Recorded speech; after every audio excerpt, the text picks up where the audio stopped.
I want to tell you about the day I sat in my car in a parking lot and cried out of frustration and guilt. It was the day my son was diagnosed with ADHD. If you're watching this video, I think there's a good chance you've had a day like that too. Maybe you're in the middle of one right now. And if you are, I want you to know something before we even start. You are not failing. You are not alone. And you are not the only mom who has cried in a parking lot. Hi, I'm Lola. I'm a mom raising a son with ADHD, and I'm also an attorney. And I'm telling you that second part because I think a lot of us walked into this journey thinking we had it figured out. I thought I did too. Today I'm sharing my diagnosis story, not because I have all the answers, nobody does, but because I needed someone to tell me this exact story when I was the one sitting in that parking lot. So if you're newly diagnosed or somewhere deep in the middle or just exhausted and in survival mode today, this one is for you. When my son was a baby, I dreamed about who he would become. Like a lot of moms, I pictured the milestones: first words, learning his ABCs, finding his footing at school. But when he turned 3, I started noticing things I didn't understand. He wasn't interested in his ABCs. He couldn't sit still long enough to do anything for more than a minute or two. He'd bounce from one toy to another, and I mean bounce. There was no rhythm to it, no settling, no focus. I had another child, his older sister, and she didn't behave that way. Her teachers never complained. She sat, focused, and she thrived. So I started telling myself the things we all tell ourselves. He's young and immature. He's a boy. Boys are just different. He has more energy than most kids. For years, I built a story around what I was seeing because I didn't know what else to do. My sister started noticing things too. She tried to talk to me about it, but I wasn't ready to hear it. Then the comments from his teachers started. He's easily distracted. He struggles to stay focused. He's so full of energy, it's hard for him to learn. After a while, all those comments started to blur together. And honestly, all I could hear was criticism of him and of me. Here's the part I want to be really honest about. I'm an attorney. I'm someone who is used to having answers, solving problems, finding the right path forward. So when my own son became the thing I couldn't figure out, I felt like I was failing him. I'd lie awake at night asking myself, what am I doing wrong? Why can't I get through to my son? Is this a phase or is something bigger going on? And I had a lot of misconceptions about ADHD. I'm going to say this out loud because I think a lot of us carried these same beliefs before we knew better. I thought ADHD was a fancy name for bad behavior, a label for kids whose parents hadn't disciplined them enough. I thought it was an excuse. I'm not proud of that, but I'm telling you because if any of those thoughts have ever crossed your mind, even for a second, you are not a bad person. You were just uninformed, like I was, like most of us moms were, like some folks still are. The day I finally took my son in for an evaluation, part of me was hoping they'd tell me I was overreacting, that he was fine, that nothing was wrong. But the doctor sat across from me gently and said the words, ADHD combined presentation.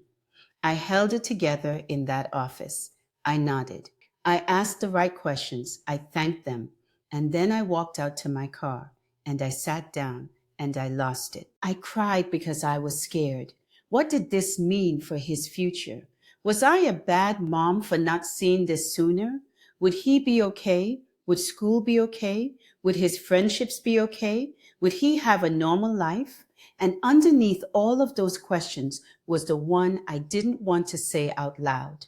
Did I cause this? I want to be straight with you and tell you what I wish someone had told me in that parking lot. So if you're sitting in your own version of that car right now, hear me. ADHD is not bad parenting. It is not laziness. ADHD is not your child trying to make your life harder. ADHD is a difference in how a child's brain is wired, how it focuses, processes, and responds to the world. It is neurological, not a character flaw or a discipline failure. It is not your fault. The CDC says about 7 million children in the United States have been diagnosed with ADHD. That's about 1 in every 9. So if you feel alone in your car, please believe me when I say you are surrounded by other moms in their own cars too. We just don't talk about it enough. What I didn't know in that parking lot is that the diagnosis was actually the beginning of something good. Because once I knew what we were working with, I could finally stop forcing my son into a mold that was never built for him. I could finally stop comparing him to his sister and start meeting him where he was. It took time, it took a lot of unlearning, it took crying in more than one parking lot. I want to be real honest about that too. But slowly, the way I saw my son shifted. I stopped seeing the boy who couldn't sit still and started seeing a boy with boundless energy and a mind that moved faster than I could keep up with. I stopped seeing the boy who couldn't focus and started seeing a boy who could hyper-focus on the things he loved with a passion most adults never find. I stopped seeing the boy who wasn't trying hard enough and started seeing a boy who was trying so much harder than anyone gave him credit for. ADHD didn't go away. The hard days didn't disappear, but our story changed because I changed how I was seeing him. Here's one thing I want you to walk away with today. Your child is not broken, and neither are you. That's actually why I wrote a book. After years of figuring this out the slow, painful way, by myself, in parking lots, on the floor of bathrooms, in the quiet of my kitchen after everyone was asleep, I wanted to put together the kind of guide I needed back then.